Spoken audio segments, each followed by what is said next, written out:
Hello, Governor. Hey, what's going down with you, my guy? I'm back in the Nothing much. neighborhood again. Yeah. Hey, I like this. Doing this on Fridays, these live deep dives, this is all right. Yeah, yeah. It feels like a morning vitamin, right? Oh, okay. Yeah, Morning vitamin. Got to get up, take your vitamins, do yeah. you? So I do want to say welcome to everyone who is with us on YouTube, to all my Patreon folks, to all the folks that come over from the Discord. These are something that we do every Friday now, around noonish, doing a live interactive deep dive so that you can, at least trust that I can do that. And I know that sometimes my little posting schedule is a little bit erratic, and I'm trying to get better about that.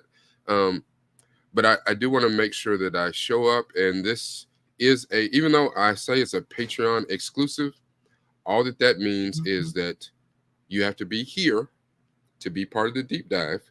But if you are not here, if you have to, whatever has come up in life and you have to miss this, the only way you can catch this in its entirety is by being a member of my Patreon. I do want to say, again, thank you and welcome to my brother, my co-host, Centel. Say hello to the people, sir. What is going down? I'm just happy to hop into some really cool and dope and interesting conversation and introspective thought.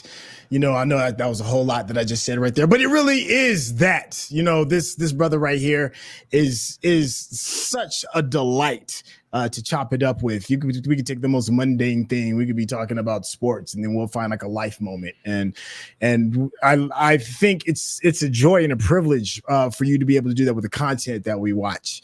And then also to just have a keep it raw, keep it real kind of day like today, where we're just going to have a cool little conversation.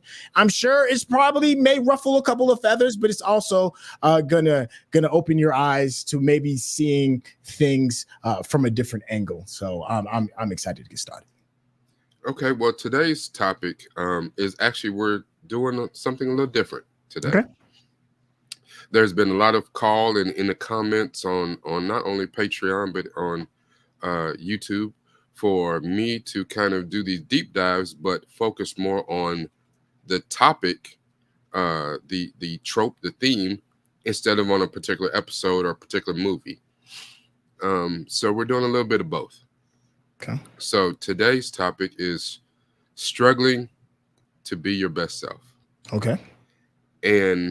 But I want to do that from the lens of all that we have seen, because, we do acknowledge and understand that part of our biggest crowd is our Doctor Who fans that have just come in by the droves to walk this journey with us as we go through New Who. I know that Doctor Who is an old property. It's over 60 years old right now, and we started with the newest Doctor, but we went back in time to the 2005 reiteration of the Doctor to walk through this thing. So we do want to say welcome to all of our fellow Whovians. We love you so much, and we're going to take a little bit a different approach today. Now, since we won't be recapping any particular episode, we're going to talk about things from the lens of what we've seen with the Doctors and what we've seen on a personal level. And I will be full of quotes today. I love my quotes because I think that there are a snapshot in the greatness. Sometimes you can watch a person's life and see the greatness, and sometimes everyday, average, run-of-the-mill people can say something that is greatness. So we will be going into that. Now, struggling to be your best self. I will start with a very easy quote. Pat Summitt, the great former coach of the Tennessee Volunteers women's basketball team. She said that change equals self-improvement. Push yourself to places you haven't been before. I know that growing up, that was something that coaches said to us all the time. And when you are stuck, and I see this with my kids right now, when you are stuck in your own mind, you can see greatness, but you have no real idea what it means to achieve greatness. If you think, and I don't know how it was, and I assume that it was the same way for you when I was growing up. Okay. that these kids are not made, they are not built the way that we were built. Mm. And with social media and all this stuff, you see so much, and these kids assume greatness off the rip. You had one good run, one good play at practice, and now you are great. You're better than Kevin Durant. You better than, you better than Derrick Henry. You are the guy. You are the GOAT. Everybody gets goated so fast these days. Mm. And I Mm. think it's a real difference. And I'm not saying the work ethic is different, but I think the work ethic is different. Um, to be your higher self, what does that even mean to you, Centel? Uh, I think what is it?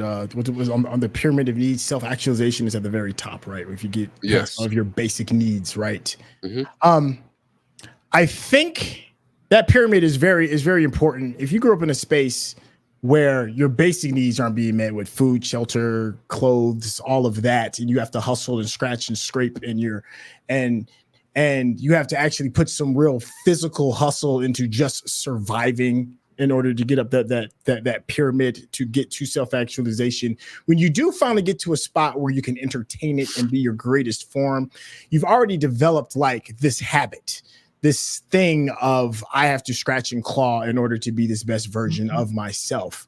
Whereas I do think like today, because a lot of those basic needs are being met a little bit easier and things are kind of like given, I think that the idea of reaching that moment of self-actualization is maybe a little bit more diluted, because the struggle to get there didn't build the habit in your head to be great. So being great looks different.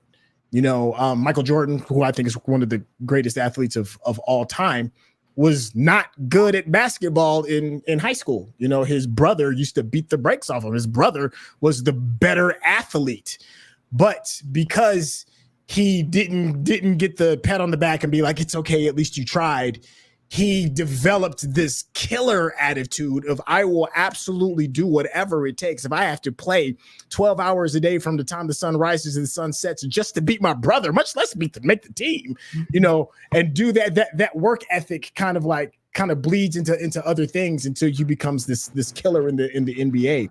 I think there's just a lot of other instances with stuff like that. Even somebody like Bill Gates, who's got his 40,000 hours working in his garage, building piecing together PCs. By the time he was like in high school, he had his like 10,000 hours, which is crazy. That's a difficult ask to ask for people of a different generation, because like I said, it goes back to that pyramid, like your base needs in order to go to the next step have already kind of been met. You're kind of like being kind of like forced into not forced, kind of like handheld into achieving greatness. It's not, you haven't been what is it iron tests iron sharpens iron. It's not Yeah. that kind of thing. It's more of like, well, you're kind of already here and you're doing a good job. So I do think there is a different level of greatness. You spoke generationally. I promise I'm about to get off my my soapbox. This generation is different than my generation, but my father will look at me and be like, your generation is soft compared to what I had to go through. And I'll listen to the stories of what my father had to deal with his grandfather, and I'm like, yeah, you're right, I wouldn't have been able to go through it like that. So there's a different way of looking at greatness. I do believe that greatness can still be achieved, but the way that it's going about it and the way that it's earned has changed. Another quote. Michael Altshuler said, "The bad news is that time flies. Mm. The good news is you're the pilot." Mm. Um, Now, even though we both dropped into sports references, Yeah. which the whole thing about greatness or whatever is very hard because, like, and I am one of the biggest Michael Jordan fans. Um, it didn't hurt that because his brother, his older brother, is like 5'11", Yeah. 5'10". It didn't hurt that Michael Jordan grew to be 6'6". You know what I'm saying? It didn't hurt at all. That's a genetic thing. I didn't get that one. You know what I'm saying? So didn't hurt. Um, but when you talk about that killer instinct that was in Jordan, that was in people like Kobe, it's easy to go into sports because you can see the physical things that go into that. But that type of greatness, does that really mean that you are your higher self? Mm, okay. You know, this particular generation, and I would even say to an extent, our generation have been taught, conditioned Mm, to chase the bag. Get the bag, get to the money. And I think the point, like you said, when you said your father would look at our generation and be like, nah, y'all soft. And that's because the world has changed so much, even from when we were young, when the thought was all you had to do was get a good job, work at the plant, work at the factory or whatever, get a good job, put in the overtime, be a good man, a good husband or whatever, and you are doing what you're supposed to be doing on God's green earth. mm, And I still don't know if that's higher self.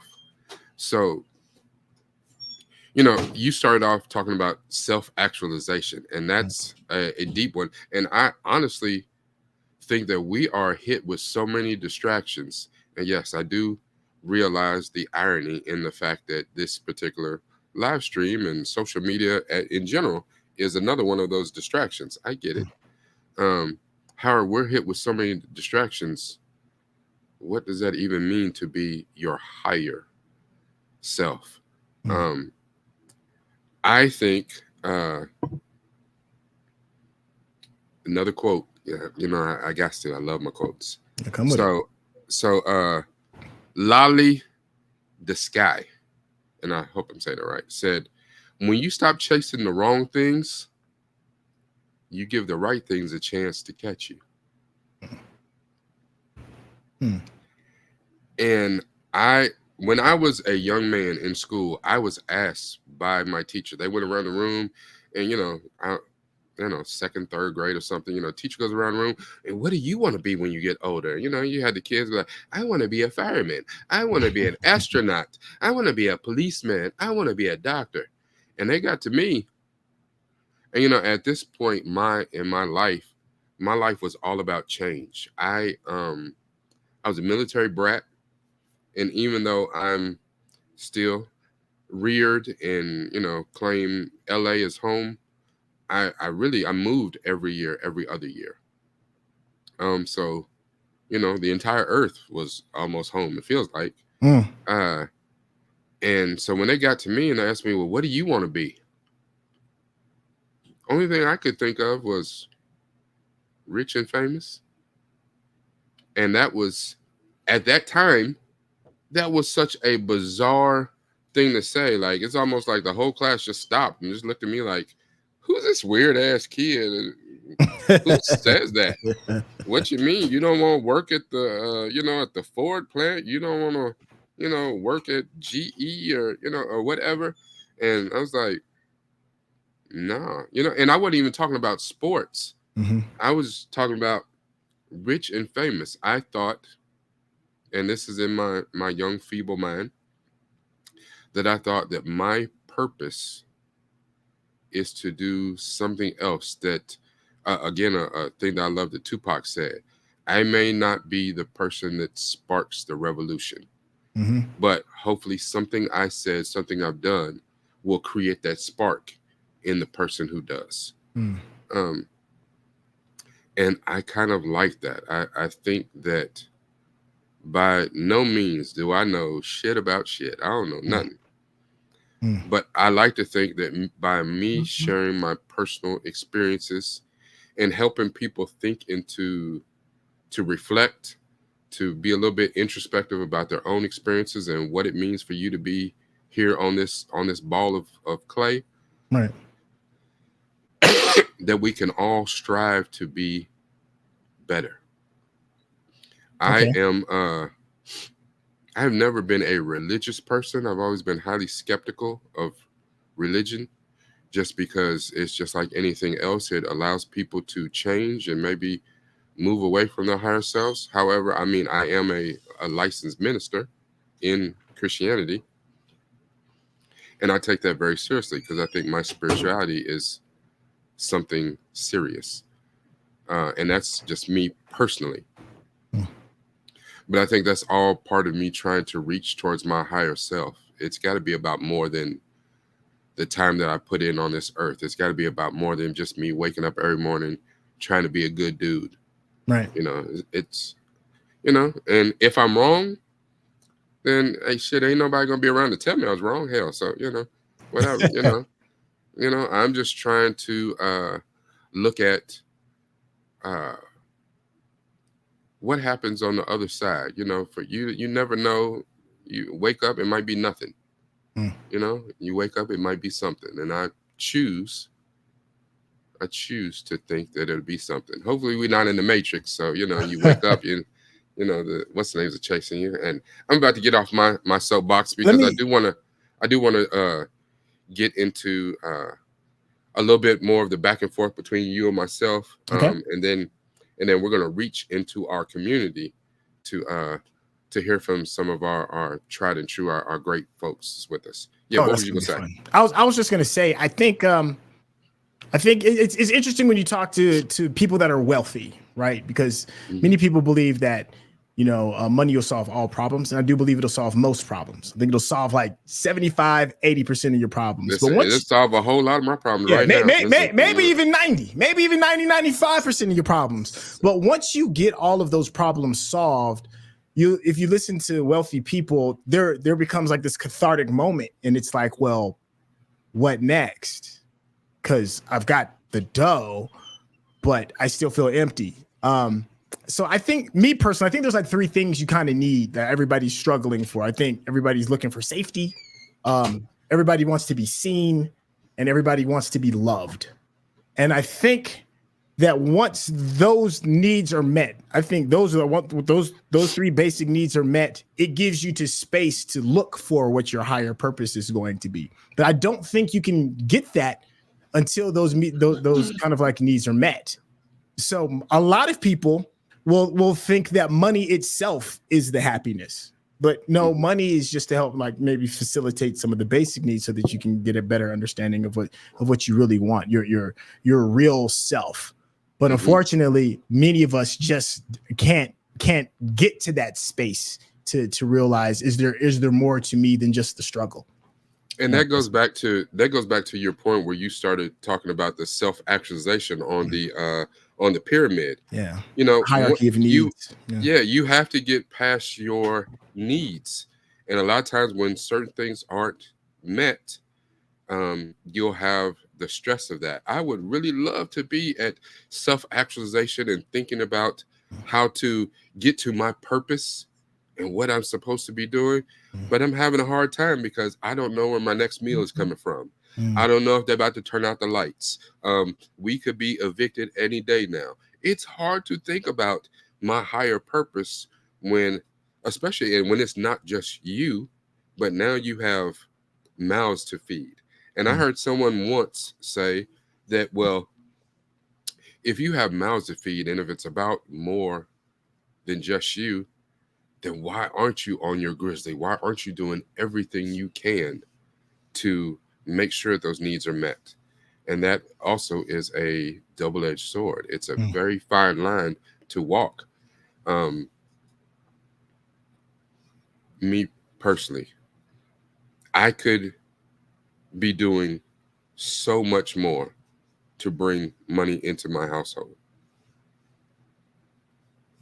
My problem with that is thinking back, and part of this is based on my own personal rearing. Part of that is, again, along with my spiritual journey and my just moral journey at this point in my life, I can't do anything illegal. So everything I got to do got to be above board. I can't risk going to jail or doing anything that's going to take me away from my kids. That's one. Which that cuts out a whole avenue I had when I was a younger man. I didn't give a shit. What? Get the bag. Get the bag. I deal with the consequence later. That's a whole different thing. Then two, realizing that my father Mhm. did spend hell 95% of the time at work, allegedly, or wherever the hell he was. I don't know if it's he didn't want to deal with us, he didn't like us. I don't know. He didn't want to be at home. He was somewhere else. And it's easy to say, well, he did what he was supposed to do as a family man. He kept the lights on. He kept, a roof overhead, kept food on the table, Hmm. clothes on our back, all that. But would it have been nice for him to show up to, a quick recall meeting? Would it have been nice for him to show up to a football game, basketball game, track meet, spelling bee, karate tournament, whatever? Where was he to help me with my homework? Not there, ever. Um, and that also wears on your children. And that's a big part of what has been missing between us all the time in this non-existent relationship I have with him to this day, which is about a whole plethora of issues. Um, but I know I have 4 children, and again, that's one of those things that will not be me. Mm. I will be present for my kids, and at the very least, they'll be able to sit back in their older years and think about what they're going to give to their children,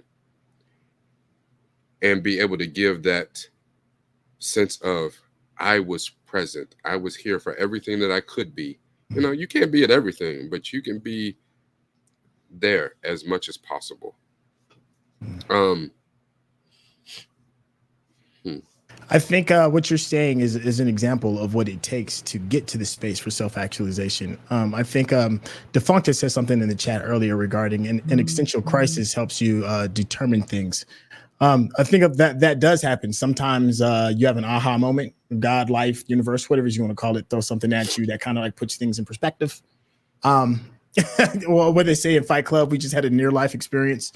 mhm. So sometimes that'll do it too, because you just get caught in the rat race of just trying to make it, just trying to kind of like survive. And once again, it goes back to that initial conversation. Once you address some of those needs, including maybe the attention, the love that you're looking for your father, it's going to be difficult to try and figure out how can you be the best version of yourself when something like just basic attention is so necessary and needed.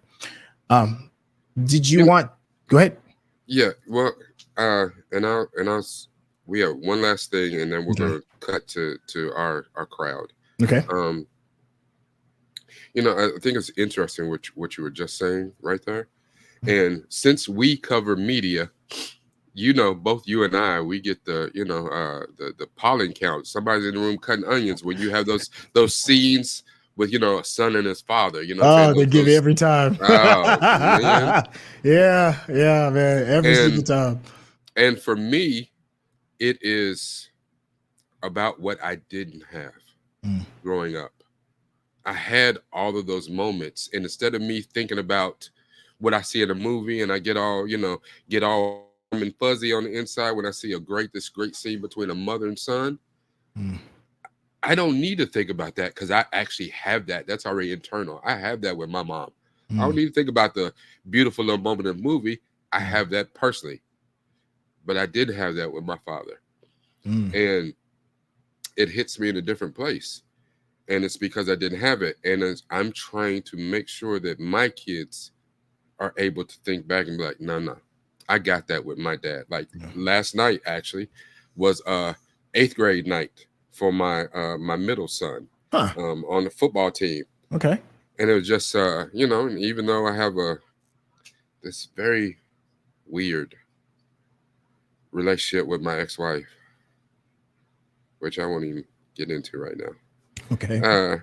But it was an opportunity for both of us to show up for him in Mm, this moment where we were able to stand on the side of him when the whole thing, they take you on the field, they announce his name, his yeah. parents, and all these little quotes and things he said. And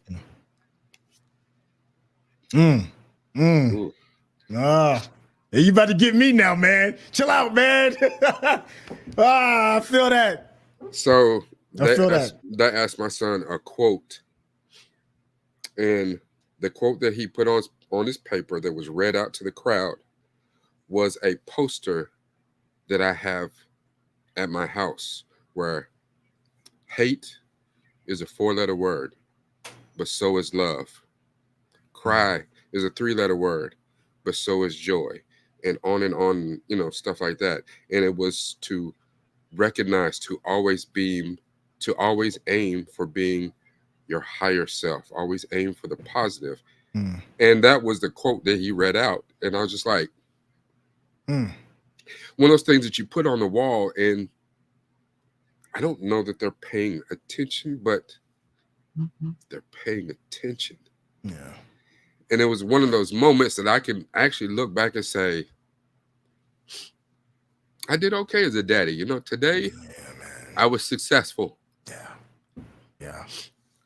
You Yeah. know, and it's hard because a lot of times, and you see all these dysfunctional relationships, like TV, these movies, a lot of stuff we watch is so full of dysfunction, and especially with people with money, that's a whole different issue.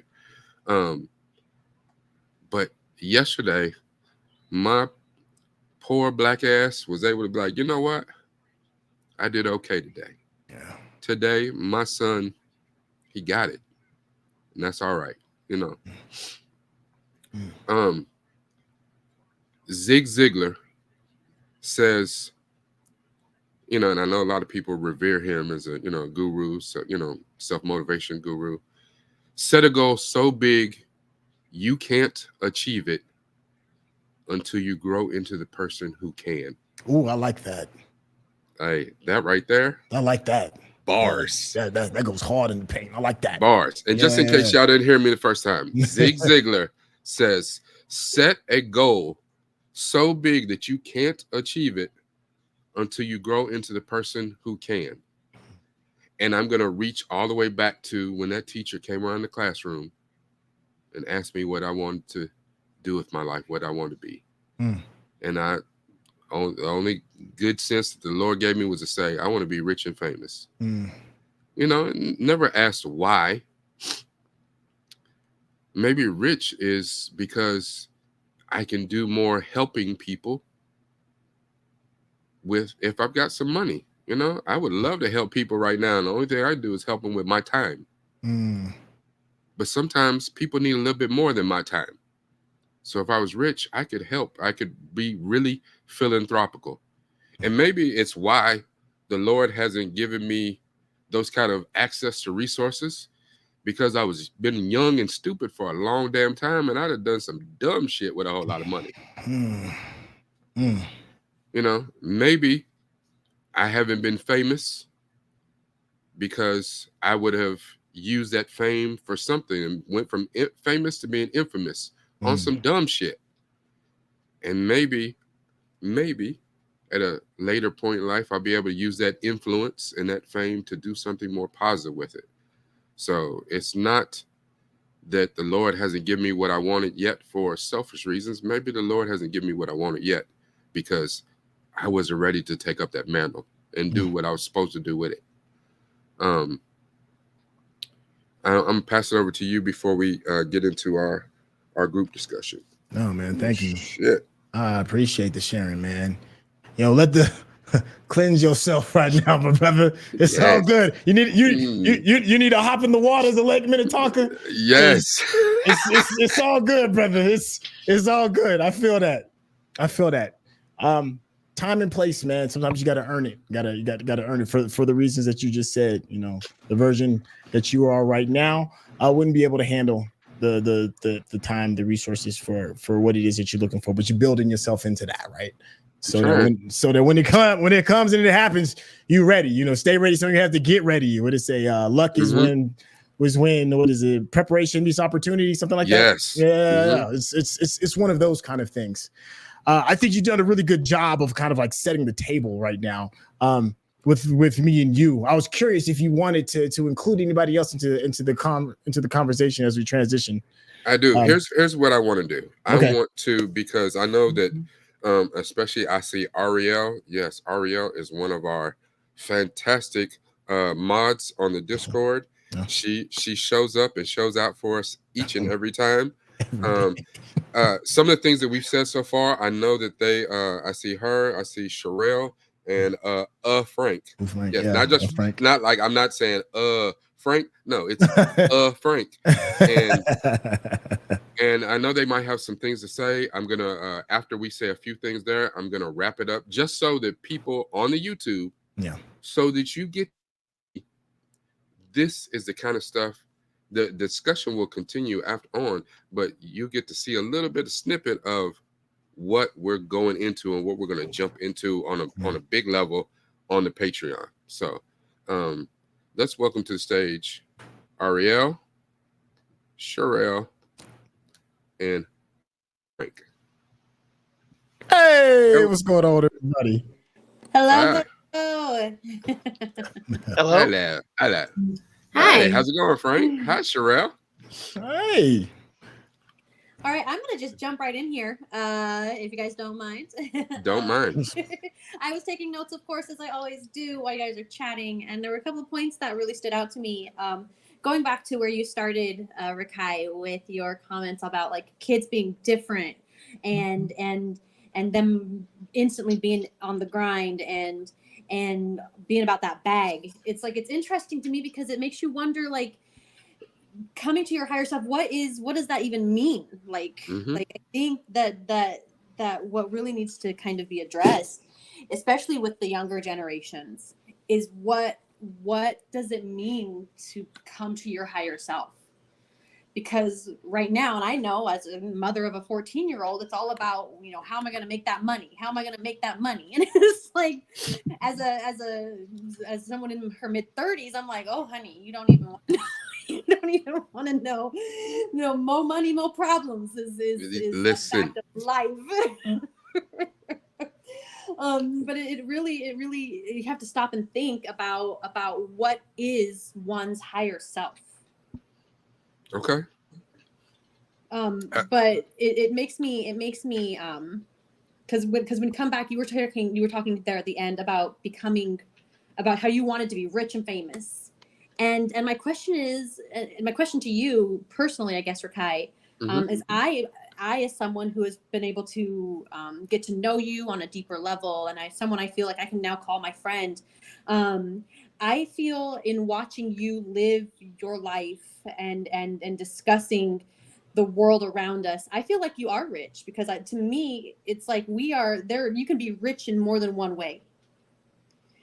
And most people's immediate reaction to becoming rich is money, but you are rich in knowledge and in compassion and consideration. And so it's like that's where it goes back to like that definition of a higher self. It's like I feel like the closer I get to, especially I think it probably comes with maturity, but as I get older and older, the less I view my higher self as what my 18-year-old version thought was going to be the epitome of greatness. And I see my higher self is definitely very far removed from being rich and Mm-hmm. Rakai's version, however old version of rich and famous. What I cannot say thank you enough for that. And the funny thing about that is actually not the first time that I've heard that, and I do appreciate it so much. And I remember the first time I heard it was I left directly before I was a teacher. I was an accountant. I have an affinity for numbers. I'm very good with numbers. I hate math, but I'm very good at it. So I left accounting. I was stressed out. I had two bleeding ulcers as a young 20-year-old man, and I was stressed. It was an awful environment for me of being a very social person. I made a lot of money though. I was getting the bag, and at the time I had no kids. I had no responsibilities. Listen, I bought the dumbest shit you could buy, imaginable. I bought all types of dumb shit, and I was getting to it. But when I got stressed out, I got to a point where I realized, you know what? I am not happy. I'm not satisfied. I'm not fulfilled, and I decided to quit. And I didn't have another job lined up. All that money I was making, like stupid amount of money. And I said, you know what? I put in my 2-week notice. I'm quitting on faith. And it just so happened that within that 2 weeks, I got a job substitute teaching, and that worked out well. My that I guess that wealth I have in knowledge and things like that, and just an affinity to kind of help kids and want to be just a resource for kids, end up being a 20-year career teaching children. Never saw that coming for my life. And people said the same thing to me, is like, hey, you're rich and and knowledge and what you put into the community and helping all these kids and things like that. And I was like, yeah, but listen, when they're cutting off my shit at home and about to come take my car, I need to pay the bills with a different kind of wealth. So trying to get to that one a little bit. um so I understand that, and I'm still on this personal journey along with all of you. Again, I do appreciate and I thank you for your sentiments. It hits home, and it hits me in a special place. I think more so than anything, after all the personal trauma I feel like I've endured, um, part of my therapy is having this platform to just share my personal sense of morality, my personal sense of that higher self, that purpose, and my personal sense of idiocy. Because you know, what I say is not the gospel. What I say is not by any mean law. It's my own ramblings and stupidity. Um, I'm not trying to pass it off as this some sort of divine knowledge or anything. It's just this is how I see the world, and this is what I think. And hopefully something I said hopefully makes you think and you come to your own conclusions. So, but thank you so much. Is it all right if I include Frank and Shrell into the conversation? I was curious if you had anything to add to what we brought, or something to change perspective.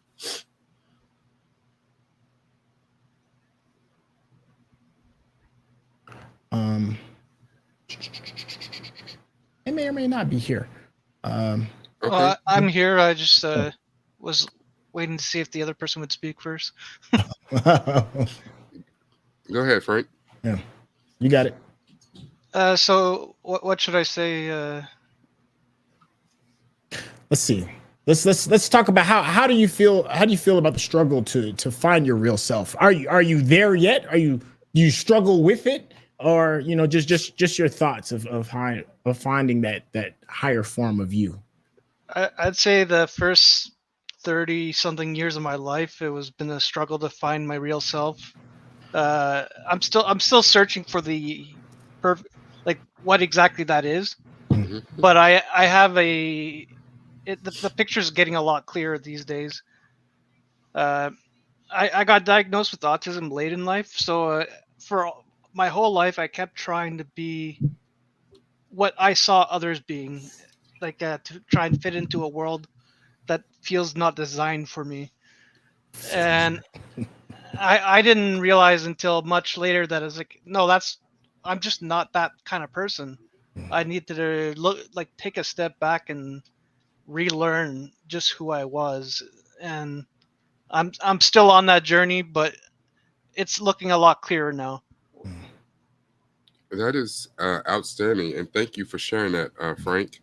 Um, and the thing is, you're absolutely right. Sometimes it's easy to look out in the world and be like, I don't think this world was designed for me, and I don't know how I fit into this world. And I'm not going to go into now. I have a number of my own diagnosis, but sometimes you think I am I'm a odd duck out here in the world. I don't think the world fits me, or I don't know where I fit into the world. And the one thing I can say, thank God for the internet. Thank God that we have come along during the time of the internet, because it's so easy to reach out across the world and find people who can be part of your tribe, who can be part of, I may not fit the world and the world may not fit me, but these people right here,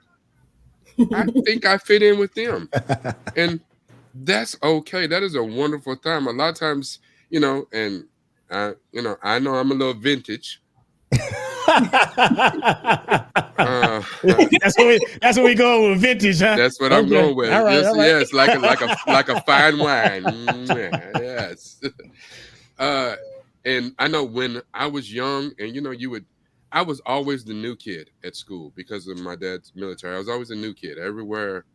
I was only in a school for a year or two, and then I was in a new school. And you look around the classroom, you look around the school, and I don't fit with these people. Like, I don't think like they think. I don't do what they do. I don't have the need to fit into the crowd or just be one of the people. No, I'm going to stand on my own too. And I was fortunate in that. I understand that not everyone has that. I understand that to be a good leader, you have to be a good follower. But I don't want to follow y'all. Y'all are idiots. I'm no, you know, and it it it made for a very lonely, a very surface existence as a young man, because then you go along to get along, and okay, this is what I got to do to survive the next year or two at this school. I get it. This is what I got to do. However, y'all people are not like me, and sometimes I have to curb what I'm about to say because it's gonna hurt your feelings and it's gonna put me on the outs, and where I don't really care. Yeah, I might care, so I'm gonna temper myself so I can get along until I'm out of this damn place. Okay. And Didn't want to break up your moment. I'm sorry. I just wanted to add Donnie Ellick to the screen. A wily yeah, vet. I just wanted to make sure we yes, added him to the conversation real quick. yeah, and Welcome, Donnie. I just want to say that I am thankful for the internet, that people like us are able to find each other and be a part. Again, this is a shameless plug to the Discord, um, and both Centel and my Patreon, because a lot of the people from the Discord and our Patreon are in this particular stream and continue to rock with us. And it's great that we have a platform, and we want to make sure that, especially in the Discord, that it's not about us. Actually, it is about the community. It's about our tribe. And we are fortunate to have a tribe where we get to hear from great people like Frank and Ariel and Donnie and Sherelle and Sophie and Snide and NGH and all of these defunct and all HTT Teddy. Like, I can go on talking about the wonderful people who we've had a chance to meet. I have never met Ariel a day in my life, and she just said that she considered me a friend. And Mm. I know in this day of social media, friend means something different. My vintage ass, friend means what it used to mean. People that you can rely on, that you can depend on, that you can call on in your time of need. And that is not taken lightly. I don't call everyone my friend. Centel is my friend. That is my Ace Boone, my man, 100 grand, My you know. dude. Yeah. Oh, I love it. I love it. I love all of this sharing, telling your story, being seen, being recognized. I think that's really, really important. And I don't think it's talked about enough. I know that Donnie has just come up to the screen, and Sherelle, you've been here for a moment. I just want to make sure that if there is something that you wanted to say, either one of you, to add to the conversation. Because make no mistake, I can talk, and you already know where I can talk. Like Yeah. we can run with this bad boy. But I want to make sure everybody is seen. I tried to let someone else go first because I'm a talker. Go for it, but for me, with the becoming yourself, I spent most of my life in what I call survival mode, where you just are whoever everybody wants you to be so that you are invisible. That was my goal, like for nobody to see me. And I learned a long time ago that that's not really possible for me, because when you are an empath and automatic extrovert, even when you don't want to be, people notice you. Even when I was quiet, that was the times that people noticed me the most. And so I struggled with it because I just want everybody else to be happy, because I figured I wasn't going to be. But with a lot of therapy and a lot of Jesus, I ended up figuring out that that's not where I was meant to be. I was meant to stand out. I was meant to be who I am. And that the downside of that is that nobody really knows who you are, even you. when you spend your life just being whoever everybody thinks you should be in that moment so that you create less conflict, you don't figure out who you are. So I ended up, my son is 14 now, he's about to be 15. Good Lord. On Sunday. But he has autism. And so like learning how to deal with an adult who has autism, because I always say I'm raising an adult. I'm not raising a child. I'm raising him to be a successful member of society. But realizing that he was the first person that actually saw me for actually who I am, like as a person, it was kind of like one of those things where it hits you in the gut because you're like, wait, nobody knows me but this kid? Like nobody sees the goofy little things or whatever. And the reason that I love him so much is because most of the time people with autism, they take you for who you are. They see you for who you are. They love you for who they are. If they love you, they don't really have reasons for it. They just do. They just are who they are. And watching him not really care how he looked to the rest of the world and the other things that like people do where they, they like, because other children, they will like do something, some sort of option, like clean up or something so they make their parents happy. Autism kids don't care. He did not care. And I realized like seeing him like that and looking at the way he looks at the world was like, why am I sitting here? Like, why am I worried about what other people think about me? When this child who is beautiful and sees everybody as beautiful, and pretty much his words were, everybody is a different shade of brown. I don't know where there's a problem. And I was like, oh my God, if the rest of the world actually looked at people like that, come on, we wouldn't have any of the problems that we have. And so being his parent and learning how to, I had to change my idea of parenthood because, punishment is basically where like punishment is based on the fact that the kid knows the behavior is wrong. That's what punishment means. Like, that's why they're punished. You can't punish it for something they have no clue about. And so I had to revamp my entire view of parenthood. And that actually helped me just be myself. Because at the end of the day, I'm amazing. He thinks I'm amazing. And I'm pretty sure he sees everybody for who they are. So if he thinks I'm amazing, I'm probably amazing. All right. Listen, you said a whole word right there. You were spitting. You know, I don't the people that I went to high school with, the people I graduated high school with, I talk to very few of them to this day. And that's only because I realized that many of them are stuck. And they've gotten to the bag, they've made some money, they've led very productive, very successful lives. But a lot of them are stuck. They don't have anything to talk about except for this small window, this period of time between ninth grade and 12th grade. I don't want to talk about that shit. I don't, that was a lifetime ago. Why would I talk about that? When someone asks me, these 4 years high school, this is the best time of your life. Like, shit, you made it. No, it wasn't. I ain't even had the best time of my life yet. You know the best time of my life is? Tomorrow. If I wake up, when I open my eyes tomorrow, that's the best time of my life because I woke up. I got a chance to do this all again and try to get it right. If I felt like I got it wrong yesterday, well, I woke up today. I'm gonna try to get it right today, and that's the best that I can do right now. I have not had the best times of my life yet. They're coming, and I cannot stress that enough. And I only say this because I'm gonna cut this now for the YouTube folk, but we're gonna stay around and discuss a little bit more. That's what I'm gonna leave the YouTube people they're watching. And if you want to continue the conversation, by all means, please make it over to my Patreon. Hopefully you don't think that you've had the best times of your life yet.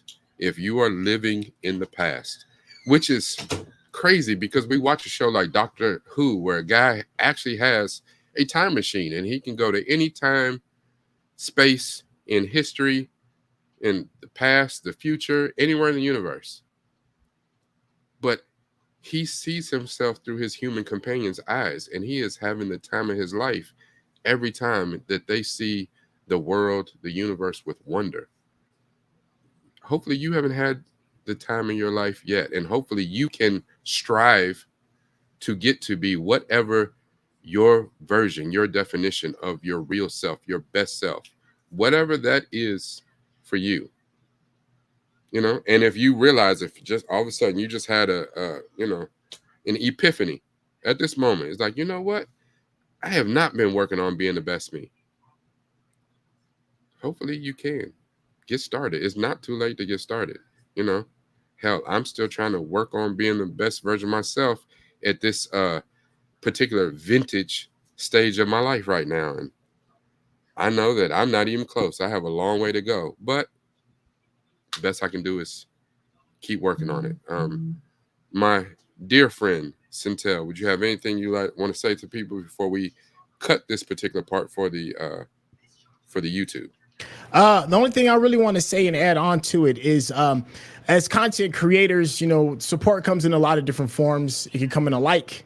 It can come in a subscription. It can come as in monetary ways, such as adding on to a Patreon. I just ask that you give, one of those three. You can pick which one. If you can only give a like, that's great. We'll take it. If you can only give a sub, that's great. We'll take it. If you can hop onto Rakai's Patreon, trust me, we'll take it. So just keep that in mind, because that is one of the things that fuels future content. Thank you all so much for taking a part of this conversation, and I'm really excited to see how much deeper we can get in this conversation. Yes, and by all means, please like, comment, share this as much as possible. I'm still on the striving because of you, my great community. I was able to reach 1,000 subscribers. I never thought that would have been possible.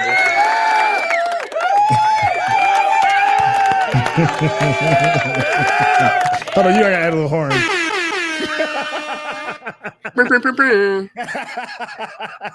And also, because I have to share the love, and I love giving people their flowers. As of this week, and I know it's going to look weird in time, but as of this week, Centel also hit 60,000 subscribers. Oh, thank y'all. Yes. I'll take some flowers. Yes. I allergic to flowers now. Yeah. Yes, but that is because of you all, and we absolutely appreciate it. If you're not subscribed, please subscribe. Visit us on Patreon to get the full gamut of this conversation, because we're not finished. We're just finished here. So we'll be back in just a few moments for the Patreon, the rest of this deep dive.